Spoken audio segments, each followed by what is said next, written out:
Welcome back to Touring History, where we dig through the dusty corners of the past so you don't have to. I'm Lane. And I'm Dusty Dave, still I, recovering I knew you were from. going to say Dusty Dave. That's right. Dusty Bottoms Dave.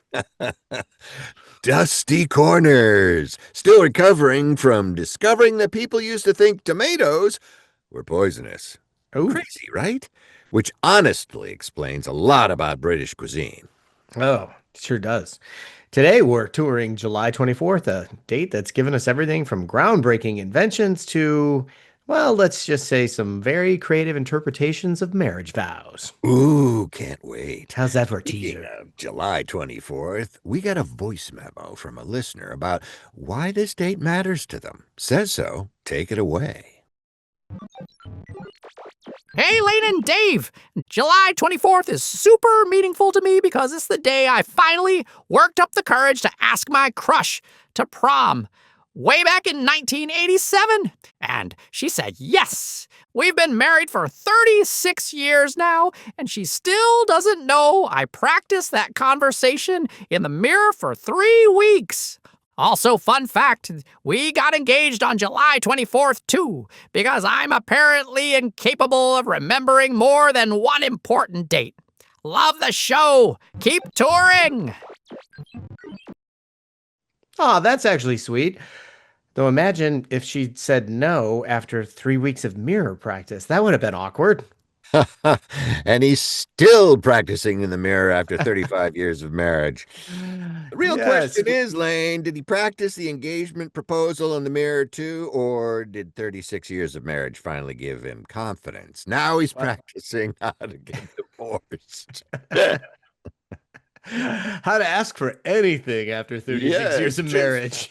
Can choose your words carefully. he's gonna have his own podcast. That's right. All right, let's move into birthdays. Today we celebrate Jennifer Lopez. Turns Woohoo, 55 J-Lo. today. J-Lo, the same age as me, both of us continuing to prove that aging is apparently optional. You were a fly girl, weren't you, Lane? I was. I was believe on In you Living Cover. I was on In Living Color too. Yes. So, also born today, Anna Paquin, who won an Oscar, get this, at age 11, making the rest of us feel like spectacular losers. And Mm-hmm. Kristen Chenoweth, Broadway legend and the human embodiment of pure vocal magic. She can sing anything. I'd listen to her read the phone book and sing it. Yeah. Absolutely. We can't forget frequent friend of the podcast, Amelia Earhart, God, she's born back. July 24th, 1897, pioneer aviator, women's rights advocate, and unfortunately, participant in history's most famous game of hide and seek.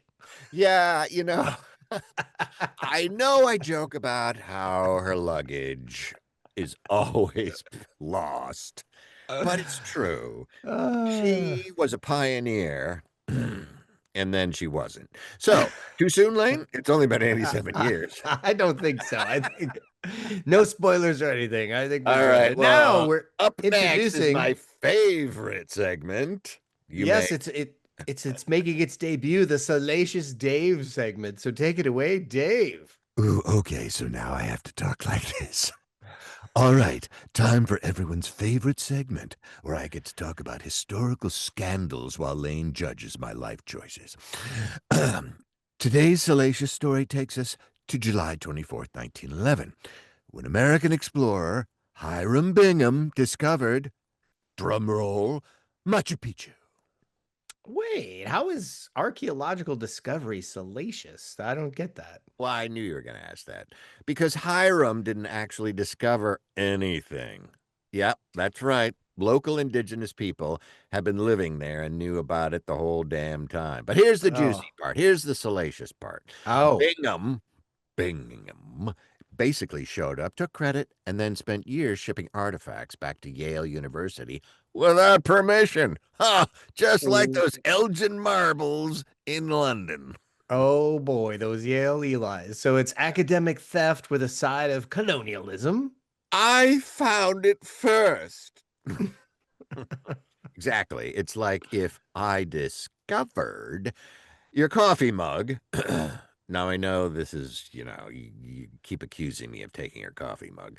And then took it home and put it in my kitchen, which you said I could, by the way, except instead of a mug, it was priceless Incan artifacts. And instead of your kitchen, it was Peru's entire cultural heritage. Oops. Oh, this is why we can't have nice civilizations, Dave. Yes. Well, here's the real scandal. It took Yale over 100 years to return most of the artifacts. We were running out of packing tape. And that's slower than my response time to text messages. I know, I'm Yeah, terrible at yeah. getting back to you. I guess that was before they had DEI programs that they got rid of, huh? Ah, yes. So All right. here's the next big segment, Innovation Lane. Thanks. That's me. Time for Innovation Lane, where we celebrate human ingenuity and my questionable ability to pronounce inventor names. I can help you with that. On Yeah, that's what you're here for, Dave. Pronunciation help. Phonetics. Phonetics, Dave. Pronunciation. Enunciation and pronunciation. There's a cure for that. And extremism. On July 24th, 1847, Brigham Young and his Mormon pioneers arrived in the Salt Lake Valley and basically said, you know what this desert needs? A thriving metropolis. And lots of wives. Oh, sorry. That's not really an invention, Lane. Well, hear me out. They innovated an entire irrigation system that turned a desert into farmland.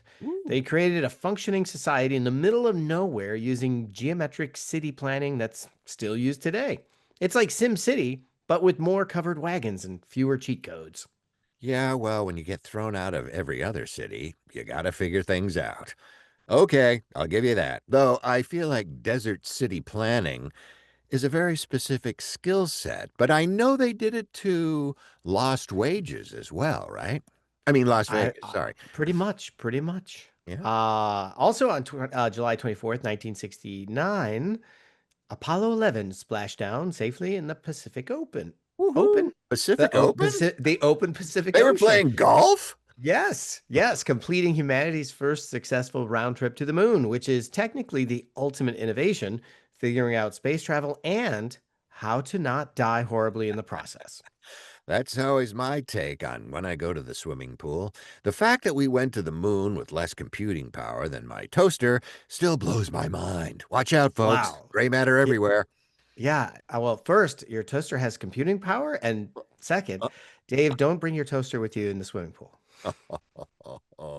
Your toaster doesn't? Well, it has a digital display. That's practically NASA level technology for 1969. You know that your cell phone has more computing power than the entire Apollo uh, lunar program in Th- 1969. that is true, and it's amazing. And another fact I heard is my cell phone has more computing power than a banana. Yeah, well, you So, ought to upgrade from that because flip it's an phone. Apple. That's right. Oh. Oh, but bum. All right, quick break to That was talk a good one. about our friends at Duluth Trading Company Yes, who yes, let's make do that. gear. They make gear that's tougher than a $2 steak and more reliable than my ability to remember where I put my keys. Where are my keys? Speaking of reliability, Duluth Trading has quality merchandise that literally stands the test of time. We're talking about clothes that'll outlast your car, your mortgage, your marriage, and your will to live. Right now, they got 50% off select clearance items because apparently even Duluth Trading believes in second chances. Plus 25% off summer gear, which is perfect timing, unless you live somewhere that considers 90 degrees sweater weather or the southern hemisphere. Yeah. And they're running a buy with three, get one free promotion, which Woohoo! is basically math that even I can get excited about. And I understand as well, Duluth Trading, because life's too short for pants that give up on you. Hey, let's get back to the show, shall we? All right. And now for our last segment of today, Deep Thoughts by Dave and Lane. Oh, well, you first, Lane. Okay.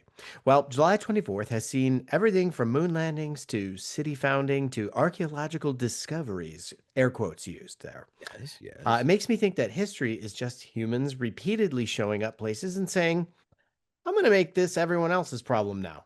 Oh, that's surprisingly accurate. My deep thought is that July 24th proves that humans are fundamentally optimistic. I don't know about that.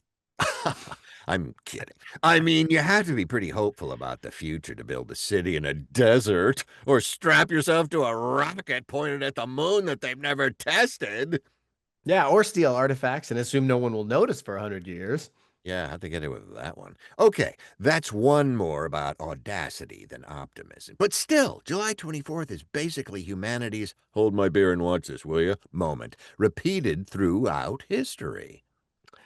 Your deep thoughts are just observations about human recklessness, aren't they? Absolutely, because I'm a reckless human. Hmm, But, recklessness built civilization. If everybody said, I don't think you should try that, nothing would get done.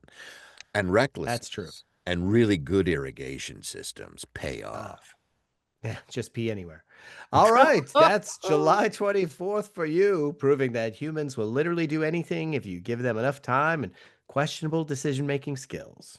And a good meal. Thanks for touring history with us today. If you enjoyed this show, smash that like button, like you're Hiram Bingham claiming credit for someone else's work and stealing everything else before they can see what you've done. That's right. Subscribe for more historical chaos. And don't forget to send us your voice memos about why specific dates matter to you. Said So loves bringing your stories to life, and we love having an excuse to make fun of, Ah, celebrate your personal history. that's right. So, until next time, remember, history is just yesterday's news, with better stories and worse hygiene. This has been Touring History. I'm Lane, And I'm going to take a shower, Dave. And and we'll see we'll you in the see you in the past. past.